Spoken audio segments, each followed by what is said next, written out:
10 interviews in the oil and gas industry, presented to you by Epius and EnergyAsia.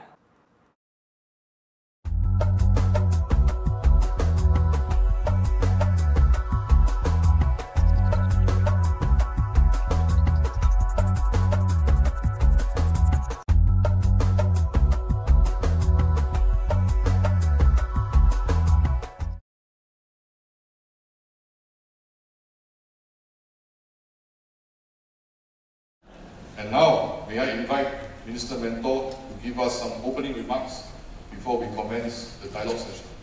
Please. Thank you for coming today to discuss the question of energy in Singapore. We are a small island,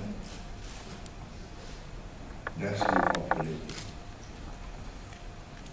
So, when I faced the prospect of becoming an independent nation in 1965, making a viable economy and a society out of this little piece of land with then about 2 million people, I had to envision the kind of place we could go forward. And of course, the immediate example was Hong Kong. Densely populated, buildings close to each other. It was just tarmac, concrete, tall buildings, and chock full of people. Not the kind of city in which I think I wanted to live in. And not the kind of city which Singapore could become and survive, because in Hong Kong you just have to do business there because it's a gateway to China. China is blocked up from the world. And like it or not, pollution or otherwise, you're there, but in Singapore, there's no reason for you to be there.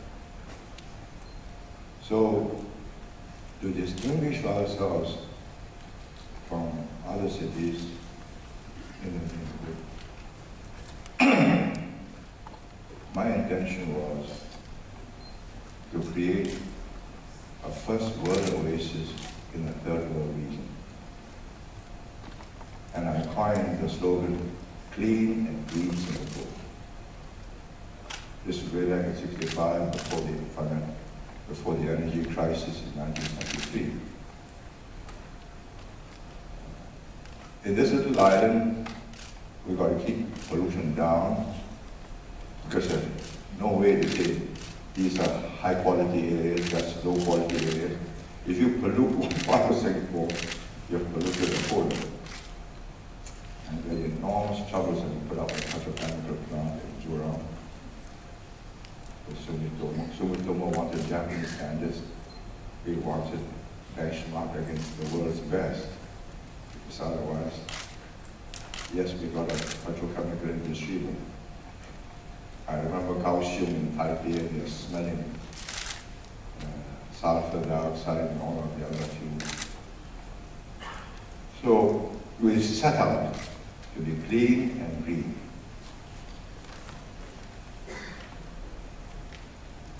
In '73, with the oil crisis, when oil quadrupled from $2 to $8, again and again, we watched the Japanese, how they control the air conditioners, talk about not below 25 degrees Celsius in summer. And they learn to cut per unit cost, per unit production of electricity per product. Unfortunately, we are not as well trained and disciplined as the Japanese, who will never achieve their standards. But we watch them,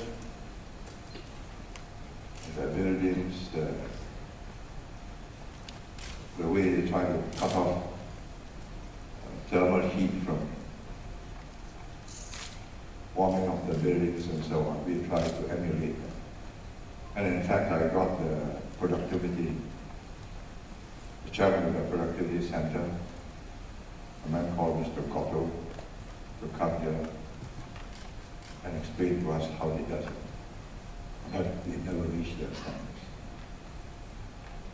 Today we are confronted with something much more serious. Then we were only worried about costs. Now we are concerned about the consequences of CO2 emissions and climate change. We can try and be the greenest city in the world. I'm not going to make any difference to the outcome. So, what's the point of it? Well, the point is that if we don't do this, we'll lose our status as a clean, green city, and we'll lose our business, and we'll lose our extra premium for being an unusual city. What's the future?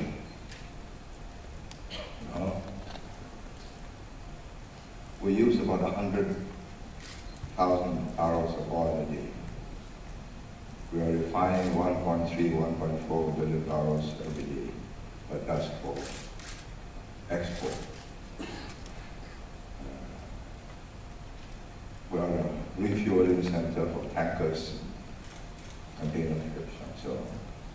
So our carbon footprint is very high per capita. But if you take just what we consume in Singapore, it's very low. The problem that the world faces is that China and Japan and India want to achieve what they think they've missed in life.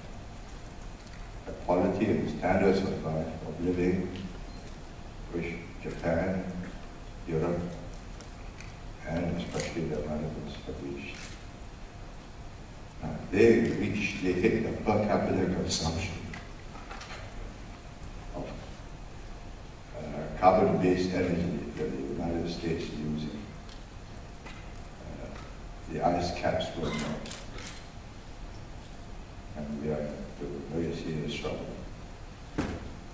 So we must hope that long before it becomes completely irretrievable, the Chinese and the Indians will recognize that this is one world, and that if they just spoil the landscape, it's not just the gases will be blown eastwards into Japan and California, but water levels will rise, Shanghai will be at risk, then Tibetan Plateau glaciers will melt away, and so on. Enormous consequences when the glacier in the Himalayas and the plateau disappears and the rivers become seasonal. Similarly with India, because that plateau supplies all the big rivers to China and India. What are the chances of their getting the message? I'm not sure.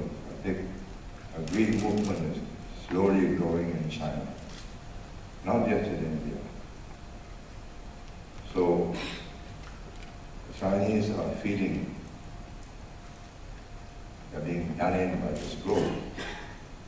So for the Olympics, they had to put up a big show so that the marathon could go on.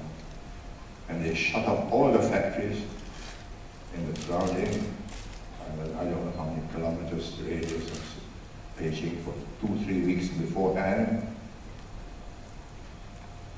And lo and behold, in spite of being in a valley and still air in August, they had blue skies for the marathon. Now the Paralympic Olympics are also over, so it's gone back to the old situation. But the people have already tasted a better Beijing